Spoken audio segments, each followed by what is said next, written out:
Bonjour à toutes et à tous. Aujourd'hui, on va s'attaquer à deux compétences qu'on met rarement dans la même boîte, l'empathie et la créativité. Mais vous allez voir, quand on les fusionne, il se passe un truc de dingue. On obtient un véritable super pouvoir. Allez, on commence direct avec une question qui bouscule un peu. Et si, au fond, cette fameuse compétence douce, l'empathie, était en réalité le réacteur secret de toute grande innovation? Ça peut paraître un peu contre-intuitif, je sais, mais l'idée est incroyablement puissante. Bien, notre première partie, on l'a appelée la synergie secrète. Pourquoi? Parce que le lien entre ces deux forces, ce n'est pas juste une addition, vous voyez? C'est une multiplication.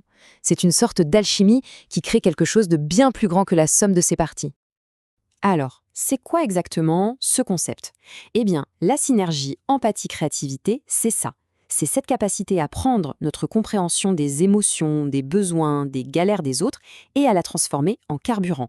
Du carburant pour des idées et des solutions qui, elles, peuvent vraiment changer la donne. Ok, mais concrètement, comment ça marche? D'abord, l'empathie nous aide à vraiment comprendre les problèmes, pas juste à les survoler. Ensuite, elle nous pousse à nous mettre à la place des autres, à imaginer des points de vue radicalement différents. Puis petit à petit, elle aiguise notre intuition, ce fameux sixième sens créatif. Et enfin, elle crée un climat de confiance, de collaboration, où les idées les plus folles peuvent naître et grandir. Maintenant, passons à l'aspect humain. Parce que, vous allez voir, nos expériences, notre parcours, notre place dans la société, tout ça peut soit booster, soit carrément freiner ce moteur créatif. Et c'est là que ça devient fascinant.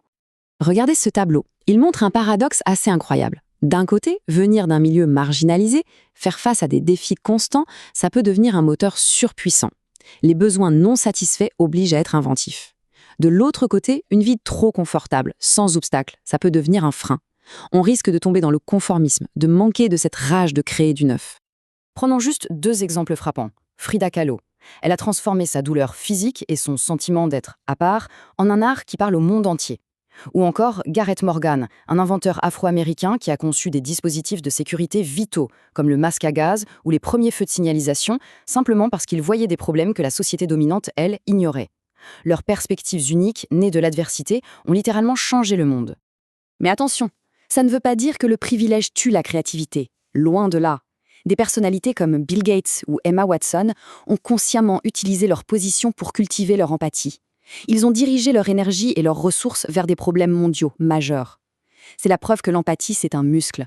Peu importe d'où on vient, ça se travaille. Allez, on avance. On va voir maintenant comment cette compétence si humaine est en train de bousculer les domaines les plus pointus, comme la science et même l'intelligence artificielle. Cette citation, elle résume tout. Aujourd'hui, dans la recherche scientifique, on s'en rend compte. Pour résoudre les grands problèmes, les données brutes ne suffisent plus. Il faut comprendre l'humain qui est derrière le problème. L'empathie, ce n'est plus un bonus, c'est devenu une nécessité. Et ce n'est pas juste une jolie phrase, c'est mesurable.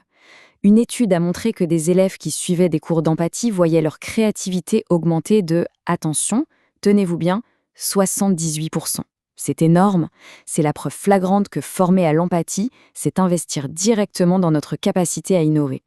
Voilà la grande question pour notre futur technologique. Est-ce qu'on peut programmer l'empathie?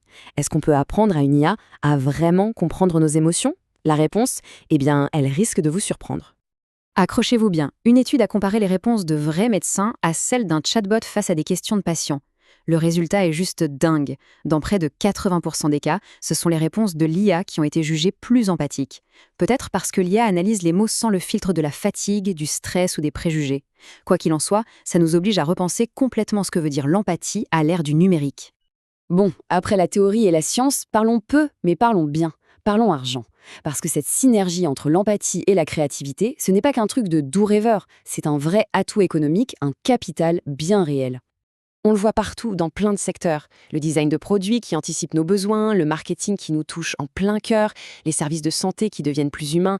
Partout, la capacité à comprendre l'autre et à créer pour lui, c'est devenu un avantage concurrentiel énorme. Et pour que ce soit bien concret, un chiffre. Rien que dans le secteur de la santé, le marché lié à l'empathie et la créativité, c'est estimé à 1,5 milliard de dollars. C'est juste colossal. Et pour les entreprises, l'impact est direct. Mettre de l'empathie dans la conception d'un produit, ce n'est pas juste pour faire joli. C'est une stratégie business qui peut faire grimper le chiffre d'affaires jusqu'à 50%. Le message est clair, l'empathie, c'est rentable. Et à l'échelle d'une personne, ça donne quoi? Eh bien, pour celles et ceux qui maîtrisent cette double compétence, la valeur est aussi très concrète.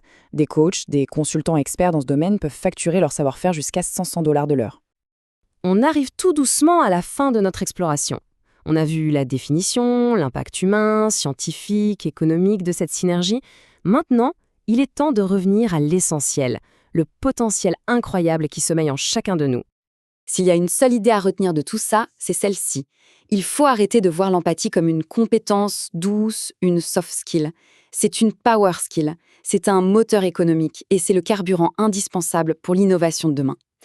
D'ailleurs, si cette analyse vous a plu, la meilleure façon de nous soutenir, c'est tout simple. Un petit j'aime, un abonnement.